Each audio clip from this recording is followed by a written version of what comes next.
pesa chisoni ndipo lilitsa yangana makulu watu wose anataita kutera kumanda chisoni yatosalawo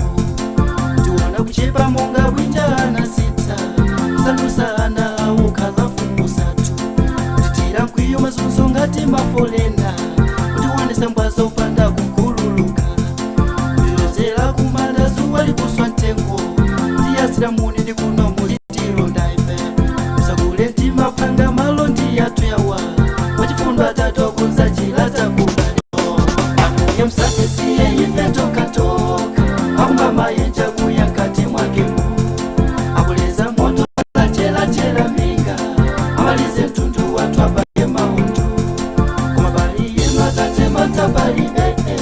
zinjira olomwe lichali kuwa mizalio aimiga makutu konda balelero chane mulingo munga yezela watembe nuka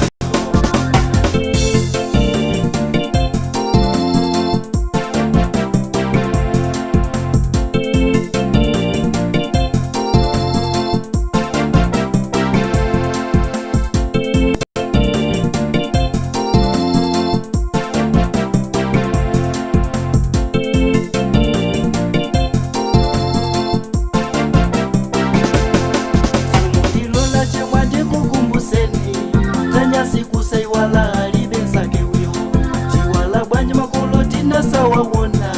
moyo wanga kusweka kundipweteka muone mwana wanga mvesa chisoni yako palelwa koko wake samawadziwa uyo tikakhala timati kolola tundi inuyo ufase mulere yana musasusukeyo tikayenda timati kolo tili nalo kulela inu wana checho ndepatsani kuyang'ana nawo wankuona limatima ndalira inu asisi mlipo awiri atate mwini chitetezo chose